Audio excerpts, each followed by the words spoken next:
I have lost count of the number of times I have apologised to inanimate objects for bumping into them. And honestly, I'm not sure what that says more about, my clumsiness or my apology reflex. Probably the apology reflex, because the clumsiness is at least efficient.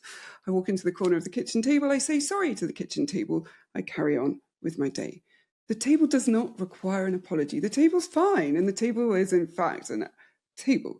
And yet, there I am saying sorry to it, because somewhere, very early on, my nervous system learnt that any disruption, any collision, any taking up of space that wasn't accounted for needed to be smoothed over immediately, ideally before anyone noticed.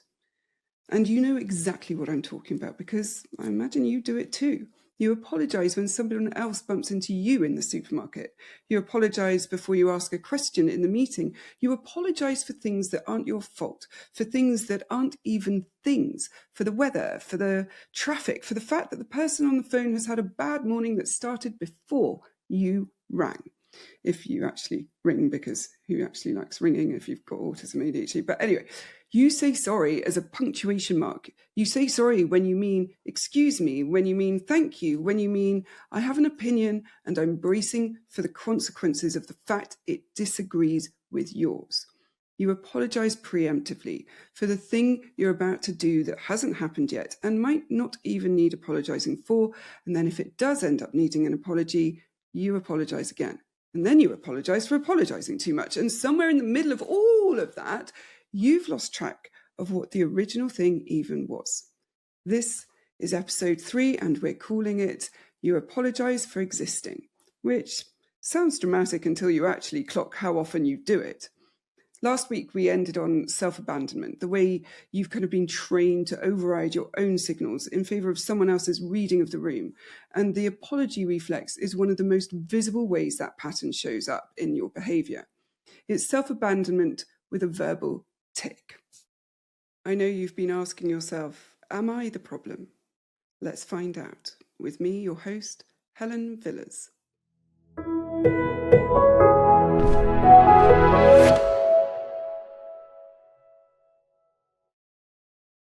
Right, so the apology reflex. If I just say, you apologise too much, you'll nod, agree probably, and move on, which doesn't really get either of us anywhere. The version most people will recognise is the obvious one, where you say sorry when you've done something that doesn't warrant an apology. Someone steps on your foot, you apologise. Someone asks you to repeat yourself, you apologise. Someone gets your coffee order wrong, you apologise, and then you drink the wrong coffee. That's the surface layer, and it's already a lot, but it isn't the worst of it. The exhausting part is the preemptive apologising, the apology that arrives before anything else has happened. Sorry, this might be a stupid question, or the sorry to bother you, the email that opens with sorry for the delayed reply, when the reply is in fact not delayed by any reasonable standard. You're just apologising on the off chance the recipient was expecting you faster. You apologise for asking, for needing, for wanting, for taking up time, for being on the call, for the fact that you have a body and the body is in the room. The apology is the entry fee for participating. And then there's the third layer, which is the apology that follows the apology. You said sorry and then immediately noticed that you said sorry, and now you're worried that you've drawn too much attention to yourself by apologising, so you apologise for that. And now you've made it worse. So you make a joke about how much you apologise, and the joke is also kind of an apology. And at this point, the original interaction is over and the other person has moved on, and you are still standing there metabolising what happened, knowing it's going to haunt you for the rest of your days while you lie in bed awake, replaying the conversation over and over and over again. If any of that landed, you're in the right place. And if you're sitting there thinking, but I genuinely am sorry. I genuinely do feel bad about taking up space. Yes, exactly. That's the bit we need to look at, because the feeling isn't fake. The reflex isn't the performance. It's a real internal experience that's doing a job. Until you understand what job it's doing, you can't change it. Okay, so what's actually going on? Because there are a few things in play here and they each prop each other up. The standard line you'll hear is that fawn is the fourth survival response, sitting alongside equally with fight, flight, and freeze, all of it part of the same automatic threat system.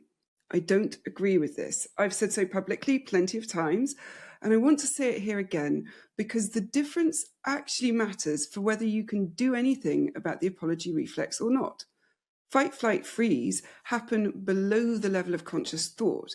Your amygdala, the bit of the brain that handles threat, picks something up, fires off the response, and your body is already reacting before you've registered what's happening. So clever. There's good evidence for it as well. Joseph Ledoux's, and I've probably said that horribly, so sorry, work showed the amygdala responds in milliseconds, faster than the thinking part of your brain can keep up with it. It responds before the logic part.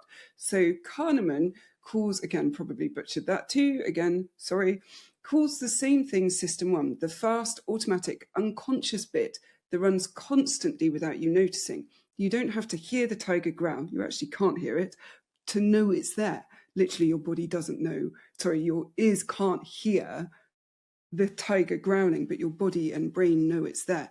Your body has already clocked the tiger growling and you're already moving. It just, you don't know it. Your consciousness doesn't know it. But fawn doesn't work like that. There aren't brain scans showing appeasement firing on the same automatic circuit as fight or flight. Fawn is a strategy learned through repetition.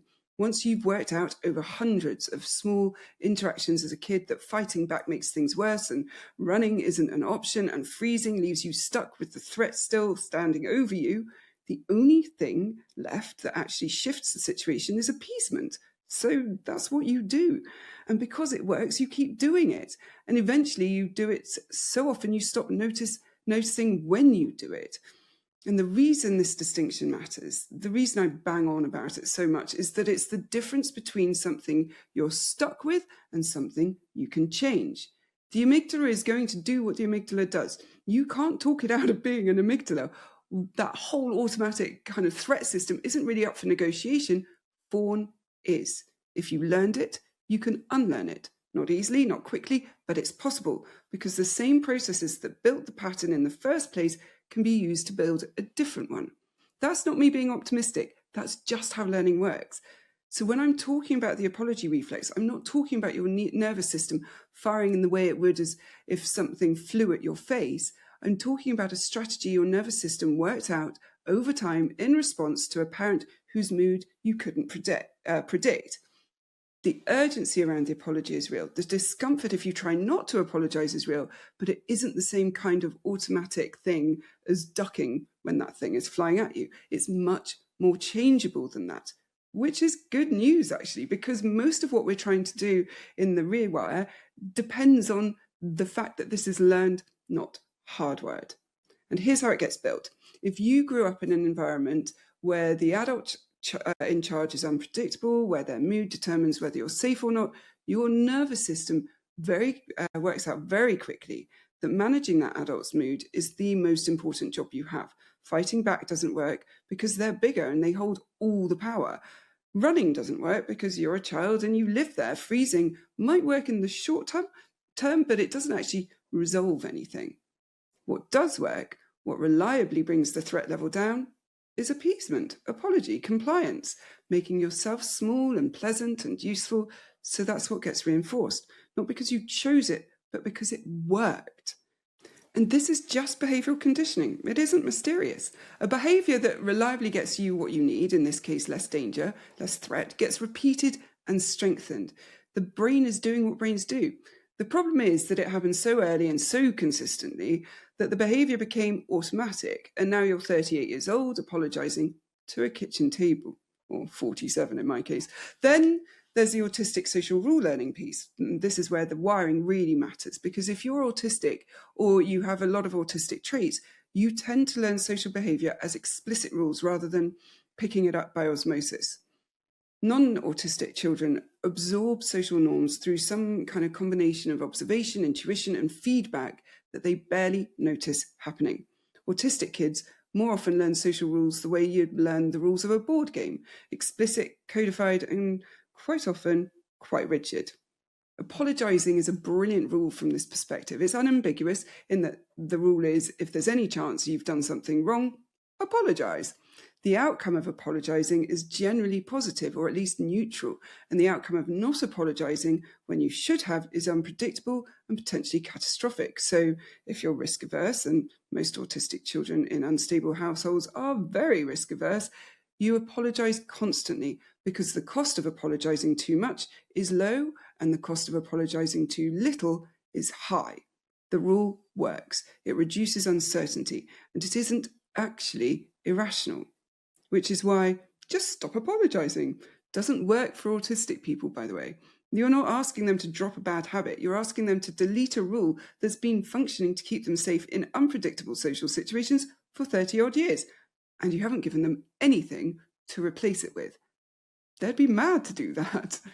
And the ADHD piece is a bit different in flavour. Russell Barkley's work, which has been the dominant model in ADHD research for the last 3 decades, frames ADHD primarily as a disorder of behavioural inhibition.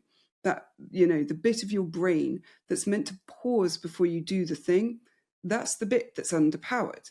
So you say the thing, you do the thing, you send the email, you make the joke before the inhibition system has had time to weigh in. Absolutely relatable. And then a beat later, oh God, it's like I'm calling myself out. The inhibition system catches up and it goes, oh, that was probably a bit much. That was probably the wrong thing to say. They probably didn't want to hear that, and probably definitely not from me. And now you're apologising because the thing has already happened. And the apology is your only available tool for damage limitation after the fact. So you get this characteristic ADHD cycle. Impulse, action, regret, apology, rumination, and then another impulse, and we're off again back on the same cycle. But because this happens often enough, eventually the apology starts to move earlier in the sequence. You start apologising preemptively before you've even said the thing, because you know from experience that you're probably going to say something a bit off and you might as well get ahead of it. And that's where you end up with the background hum of guilt, the kind of constant low-level apologising, the sorry, this might come out wrong, before you've even opened your mouth. Now, here's where it gets properly interesting. And this is the bit that, for all my training, therapy, and knowledge on this mechanism, can still catch me out sometimes, especially if I'm tired or my cognitive load is high, which it usually is. All 3 of these mechanisms reinforce each other. The fawn response says appease. The autistic rule learning says apologising is the rule that works. The ADHD inhibition deficit says you'll definitely say something wrong, so get ahead of it. They're not 3 separate problems sitting next to each other. They're one apology reflex with 3 different power sources feeding into it, which is why it feels so hard to dislodge. You're not unlearning one thing, you're unlearning 3 things that have been propping each other up your entire life. And if you grew up neurodivergent in a toxic household, you got all 3. You got the fawn response from the household, the rule learning from the autistic wiring, and the impulsive guilt cycle from the ADHD wiring, all stacked on top of each other. No wonder you can't go to Tesco without apologising to a trolley. I want to tell you about Apologise profiles, which is the other thing I run, and which is genuinely useful for the kind of person who listens to this podcast. Apologise is a cognitive and personality profiling service. It looks at how your executive function actually works, what your cognitive load looks like under pressure, and how your personality shapes the way you handle information, decisions, and other people. It's not a diagnosis, it's not a personality quiz. It's a proper profile of how you work, designed to be used. So if you're someone who's been told your whole life that you're too much or too sensitive or too disorganized or too intense, and you've now got the explanation in the form of an ADHD or autism diagnosis or strong traits, but you still don't know what to do with that information at work, this is what fills that gap. You get a profile that tells you in practical terms what conditions you actually need to function well and what you can ask for and what you can stop trying to force yourself to do. It's for individuals who want to understand themselves better. It's for managers who want to actually manage their neurodivergent staff instead of just hoping it works out. And it's for HR teams who are tired of generic advice that doesn't account for how real people actually think. You can find out more at aperioprofiles.co.uk. Right, so what do you do about it? The standard advice for this is generally terrible. So it's worth being explicit about what doesn't work before we get into what does. Just stop apologising treats the apology as the problem, and the apology is not the problem. The apology is a solution your nervous system came up with for a real underlying anxiety. If you remove the solution without doing anything about the anxiety, what you get is a more anxious person who is now also white-knuckling the urge to apologise and feeling worse about themselves because they can't even stop saying sorry, which becomes another thing to apologise for. Brilliant. Really helpful. The behavioural psychology principle here is one of the most replicated findings in the field. If you want to change a behaviour that's functioning as anxiety reduction, you either have to reduce the anxiety or replace the behaviour with a different one that does the same job. Extinction without replacement. Just removing the behaviour and hoping the anxiety dies down on its own tends to produce worse outcomes than doing nothing. So we're not going to do that. What you're going to do instead is two things at once: noticing what the apology is actually for and swapping it out for something more accurate. Every time you apologise or feel the urge to apologise, see if you can clock what was happening just before. Was there a noise in your nervous system, a small spike, a sense that something had gone slightly wrong? That something needed smoothing, that you're looking for the trigger, not to judge it, but just to know it's there. A lot of people find that they, once they start paying attention, the apologies cluster around very specific situations, asking for things, saying no, disagreeing, being noticed, taking up time, or all the above. The patterns are usually consistent and they tell you what your nervous system thinks is dangerous. Now, depending on your wiring, the noticing itself might be hard. If you've got alexithymia, which we talked about in episode 1, you might not be able to tell that you've had an anxiety spike until you've already recognized you've already apologized rather, and you're 3 sentences past it. That's fine. You can do this retrospectively. Notice you apologize, then go back and reconstruct what was happening just before. You're not trying to catch it in real time straight away. You're building a map. Once you've got a rough sense of when the reflex fires, you can start swapping the apology for something more accurate. And I want to be honest about this because the advice you usually get is say thank you instead of sorry. And I'm guilty of saying this as well because it is fine, as a general principle, but it's much less useful than people make it sound. Because if you say thank you for waiting when you genuinely feel sorry for keeping someone waiting, your body knows you're lying and the anxiety doesn't go anywhere. The swap has to be accurate to what you actually mean, or it's just a different kind of mask. So instead of a blanket replacement, you're going to learn to ask yourself in the moment, if you can, retrospectively if you can't, what was I actually trying to say? Sometimes the answer is thank you, as in thanks for waiting, or thanks for being patient.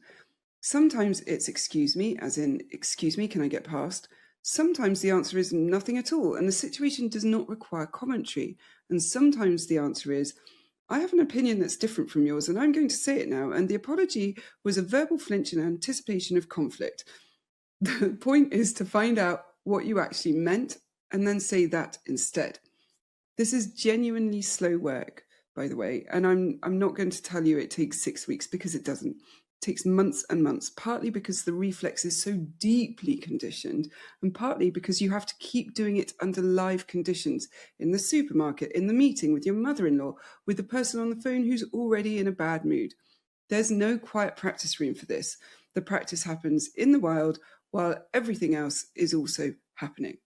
There's a personal example I'll give you here, which is that for the last several months, I've been catching my daughter every time she apologises unnecessarily and gently correcting her, not in a way that makes apologising feel bad, just by asking her what she actually wants to say. What is she actually saying sorry for, and why is that her fault? It's taken months, but she's started catching herself. She'll start to say sorry, stop, and then she tries the sentence again. And more recently, somewhat embarrassingly, she started catching me, which is, both lovely and a bit mortifying, because it turns out that I do this far more often than I realise, even now. And a 10-year-old is now deconditioning me and holding me accountable. Which is fine. The pattern in our house is breaking. It's just taking time. And that's what realistic progress looks like for something this deeply ingrained. A few specific things that help with the actual practice. If you write a lot of emails, set yourself a rule that you'll read every email back before you send it and delete any apology that isn't strictly necessary. You can decide what counts as strictly necessary. The point is the friction, the moment of deciding. Most of the apologies in your emails are doing nothing. They're not making you sound politer. They're not making you sound less confident. Well, maybe some of them are. And the recipient barely registers them, except as a slight downward tilt to the energy of the message. You're also actually going to be giving them quite a lot of power when you do that. And do you want to? That's a really big question to ask yourself. Do I want to give this person this power? If verbal apologies are the bigger issue, particularly the preemptive ones, see if you can catch the next 3 you make in a day and just note what they were for. Don't change anything, just note. You're collecting data. After a week of that, you'll have a much clearer sense of which situations are loaded. For autistic listeners specifically, because the rule following piece is real and the rule has been working, I'd suggest you don't try to delete the rule, modify it. The old rule is, if there's any chance you've done something wrong, apologise. The new rule can be, if I've actually done something wrong that affected someone else and it's my responsibility, apologise. If I'm just feeling the urge to smooth the situation, pause and check whether anything has actually happened. It's still a rule, it's still explicit, it's just a better rule, maybe? You're not being asked to develop intuition out of nowhere. You're being asked to upgrade the criteria, the software, as it were. And one more thing on the ADHD side, the preemptive apologising, the sorry this might come out wrong before you speak, is often doing something that looks like protection, but is actually undermining you, because it primes the listener to hear what you say as wrong before you've even said it. If you can hold preemptive apology back, even half the time, you'll start to notice that the thing you said wasn't actually as bad as your inhibition system was predicting it to be. The prediction was wrong. Your post hoc judgment of your own behaviour when you're tired or stressed or have ADHD is not a reliable narrator, which is worth knowing. If you've listened to this episode and are sitting thinking, right, the apology reflex, I see it now, but where do I go with this? That's exactly what the hub is for. There's a discussion thread for every episode, which means you can talk about this with other people who've heard it in a space that's moderated and isn't Instagram. There's the Is This a Thing companion library, which gives you the deeper behavioral psychology episode I mentioned earlier, plus everything from previous episodes. There are live calls where I take questions in real time, and there are courses you can work through at your own pace, which, given the audience this podcast has, means that the pace of someone with about 4 other tabs open in their brain, only four, like maybe 5,300 in their brain at any given time, and that's accounted for. The way I usually describe it is this. It's like a room full of people who've all read the same book, except the book is your own internal experience, and now you can finally talk about it with people who actually get it. You can find it at liberationacademy.co.uk/the-hub. I'd love to see you there. In Is This a Thing this week, I go deeper into the behavioural psychology underneath all of this, specifically why removing a coping behaviour without addressing what it's doing functionally tends to make things worse, and what the actual evidence base says about replacing versus extinguishing behaviours. So if in the bit in this episode about why just stop apologising doesn't work, piqued your interest, that's where I unpack it all properly. It's the kind of thing that if you find this useful will save you a lot of going around in circles trying to white knuckle your way out of a pattern that was never going to respond to that approach. So, right, here's the bit you're going to want to argue with me about. The apology reflex is mostly self-protective, mostly involuntary, and mostly the result of conditioning you didn't choose. All of that is true. But there's a part of it that, if you're really honest with yourself, isn't just protection. It's also doing something else. It's fishing. When you apologise preemptively, when you say, sorry, this is probably a stupid question, before you ask, You're not just protecting yourself from the possibility that the question is stupid, you're also setting up a small bid for reassurance. You're inviting the other person to say, no, that's not a stupid question at all. And when they do that, your nervous system gets a little hit of relief. The apology produced the reassurance reduced the anxiety, the behaviour got reinforced again. Which means part of what's keeping the apology reflex alive in adulthood after the original threat is gone is the fact that the reassurance still feels good.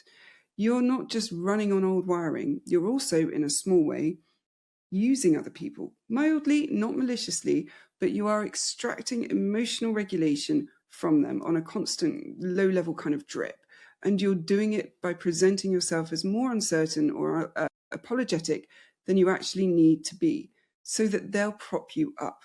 And I'm not telling you this to make you feel bad. There's no shame, no judgment, no humiliation, and no punishment. I'm telling you this because if you don't see it, you can't change it. And if you only ever frame the apology reflex as something done to you by your childhood, you'll never quite get hold of the bit that you're doing now to yourself and to other people. This is what you owe yourself, more than anyone else, an honest look at what the apology is actually buying you in the present. The explanation, the conditioning, the neurodivergence, all of that is real and it all matters.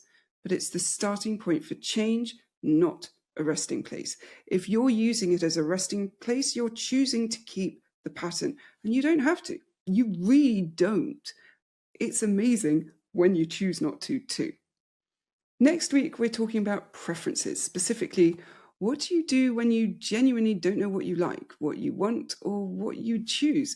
Because you were never given the chance to develop preferences. And the ones that you did develop either got masked over time or punished. I want to know what you've found yourself unable to answer recently. The what do you fancy for dinner question. The where do you want to go on holiday question. The what kind of music do you actually like question. Send me your unanswerables on Instagram or through the form on the website or the show notes. And thank you. Thank you for listening. And as ever, all that remains to be said is take care. Bye.